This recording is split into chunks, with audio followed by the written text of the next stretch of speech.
Chapter 1. Youth. Thursday, November 22nd, 1787. Paris. Hôtel de Cherbourg, Rue du Four, Saint-Honoré. I had come out of the Italians and was walking rapidly along the alleys of the Palais Royal.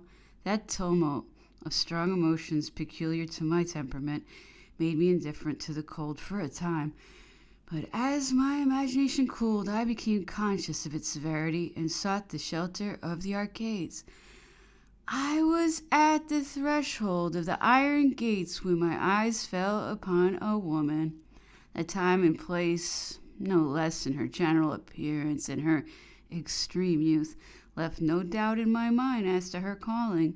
She stopped, and I noticed that her bearing was not in the least brazen, but had a certain propriety that harmonized with her personality. This, the next word is illegible, impressed me. Encouraged by her timidity, I spoke to her. I, whose repugnance to her class is such that I feel myself contaminated by a glance from one of its members. But her pale complexion, her frail physique, and her soft voice decided me at once. Either, said I to myself, this is a person who will be useful to me for the observation I wish to make, or a mere simpleton. You are very cold, I began. How can you venture into these alleys? Ah, sir, the cold refreshes me. I must finish my evening. The indifference of her manner, the businesslike nature of her reply interested me, and I turned to walk by her side. You look very delicate. I am surprised at your taking to such a calling. I will, sir. One must do something. Certainly. But are there no other pursuits of a healthier kind? No, sir. One must live. I was delighted. I saw that she was willing at least to answer my questions, a measure of success which had not always crowned similar attempts on my part. You must be a native of some northern district, as you bear the cold so well. I come from Nantes in Brittany. I know it well. Mademoiselle, you must tell me your story. How came you to lose your virtue? I was seduced, sir, by an officer. And do you regret your fall? Oh, yes, indeed. Her voice took on a sweetness and unction I had not before remarked. My sister is comfortably married, and I might have been as she is. How did you get to Paris? The officer who ruined me and whom I hate deserted me. I fled from my mother's anger. A second presented himself and brought me to Paris. He left me in his turn and was succeeded by a third with whom I lived 3 years. Oh, a Frenchman. He was called to London on business and is there now. Let me come home with you. What shall we do there? Oh, we can warm ourselves and then... I had no scruples in the matter. I had led her on in order that she might not be able to escape when pressed by the train of reasoning I had prepared while counterfeiting a severity I determined to show her was not natural to me.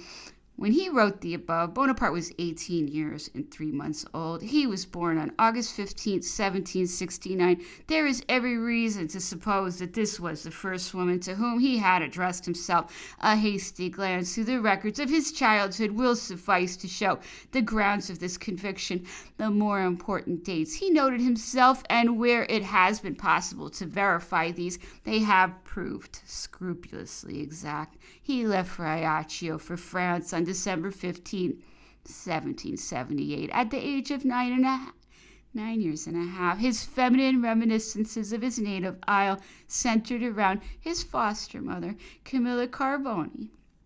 Afterwards, the widow Harry, his elderly nurses, and a little schoolfellow, La Giacovinetta, of whom he often spoke at St. Helena. In his later life, he showered benefits upon his foster mother, upon her daughter, Madame Tevera, and her granddaughter, Madame Poli, to whom he had himself given the name of Faustina at her baptism. If he did nothing for his foster brother, Ignacio Harry, it was because the latter espoused the English cause at an early age and entered the British Navy.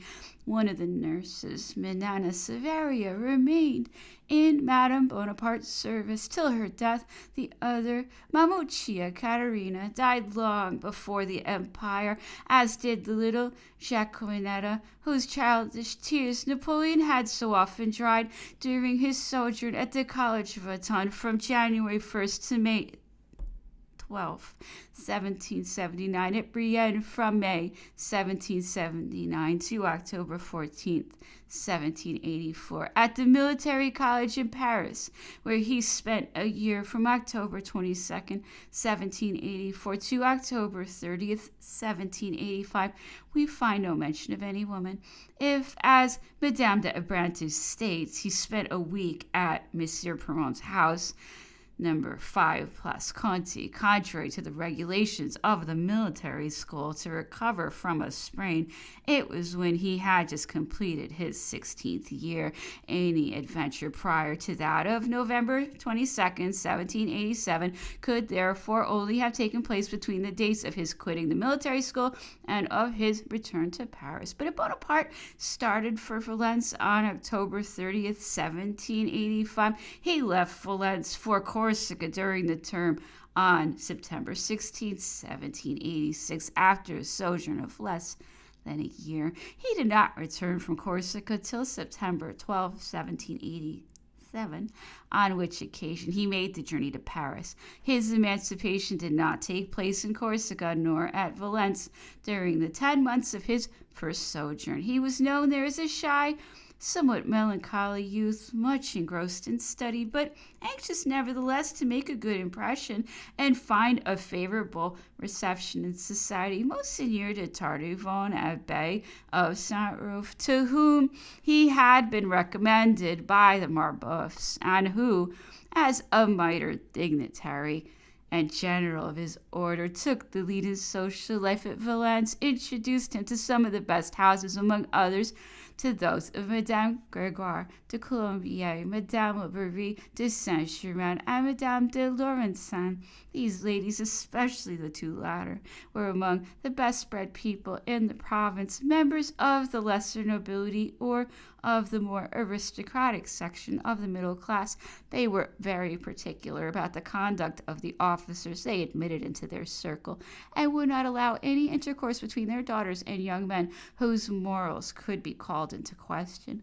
Bonaparte, though he was but 17, and the lady was older, seems to have had some vague idea of a marriage with Caroline de Colombier, whose mother allowed her rather more liberty than was usual, but the mutual fancy they may have felt for one another resulted only in a chaste and reserved courtship of a somewhat infantile character, quite in the spirit of Rousseau, the Rousseau of Mademoiselle Galie. Bonaparte may have said to himself when gathering cherries with Mademoiselle de Colombier, "Would that my lips were cherries! How gladly would I offer them to her thus!" She soon became the wife of Monsieur Garampal de Brissot, a retired officer, who took her to live at his country house near Lyons. Nearly 20 years later, towards the end of the year 7, Napoleon, who had never met his cherry-gatherer again, received a letter from her at the camp of Boulogne, recommending her brother to his notice. He replied by return of post, promising to take the first opportunity of serving Monsieur de Colombier and assuring Madame Caroline de Brissot that his recollections of her and of her mother had always been among his most interesting memories. "I see by your letter," he continues, "that you live near Lyons, and I take it somewhat ill that you did not come to the city during my stay there, for it would have been a great pleasure to me to meet you." The hint was not lost on Madame de Brissot. When the Emperor passed Lyons on his way to be crowned at Milan, Germinal 22, year 8, April 12, 1806, she was one of the first to greet him. She was much changed and aged, a mere shadow of the fair Caroline of his youth. In spite of what the Emperor granted, every request she made erasures from the lists of emigres, a post for her husband, a lieutenancy for her brother. In January January 1806, she wrote to the emperor for the new year, inquiring after his health. He replied himself at once. In 1808, he appointed her lady-in-waiting to his mother, and appointed Monsieur de Bressuire president of the Electoral College of Isère. In 1810, he made him a baron of the empire. Such was the grateful remembrance in which he held all who had shown him kindness in his youth, that there was not one among them whose fortune he did not make, and whose name was not often on his lips during his captivity. To women he showed, if possible, a double portion of his gratitude. Even when he had good reason to bear the malice, it was enough that they had once felt kindly towards him to make him forget the rest. Thus, Mademoiselle de Lotbéry de Saint-Germain, whom he once thought of marrying, preferred her cousin, Monsieur Bacasson de Montalivet, a native like herself of Valence and a comrade of Napoleon's. Bonaparte showed no resentment, and it is notorious how richly Monsieur de Montalivet benefited by his friendship, receiving successively the posts of Prefect of the Manche and of Seine-et-Oise, Director General of Roads and Bridges, Minister of the Interior and Count of the Empire, with a settlement of 80,000 francs. Madame de Montalivet, whose virtues he had once loved as much as he had admired her beauty, as he himself puts it, he appointed lady-in-waiting to the Empress in 1806. She accepted the post on certain conditions. Your Majesty, she said, knows my convictions as to woman's mission here below. The much coveted honor you graciously bestow on me would become a misfortune to my mind if it prevented me from nursing my husband when he has the gout, or my children if Providence should grant me any. The emperor frowned at first, but presently bowed graciously. Ah, Madame de Montalivet, you make conditions, and I'm not used to that. However, I submit. You must be a lady-in-waiting, and matters shall be arranged that your duties as wife and mother shall not be neglected. Madame de Montalivet was exempted from regular attendance, and Napoleon never failed to treat her with special distinction. He had a great affection for the whole family. They are scrupulously honest, he used to say, and sincerely affectionate. I have every confidence in their attachment. Such were the cherished memories Napoleon carried away from Valence. They are such as any young girl might be proud to inspire. No other intimacies are recorded, even in his most private notes, which show him as an Hippolytus in love with glory rather than with woman. We may quote the following in proof. If I had to draw a comparison between our own times and those of Rome and Sparta, I should say that love was the ruling power in the one and love of country in the other. The effects of these two passions are so diverse that we may well pronounce them incompatible. It is not to be denied that a people given up to gallantry soon loses even the strength of mind necessary to conceive of the existence of patriotism. To such a condition we seem to have come into our own age.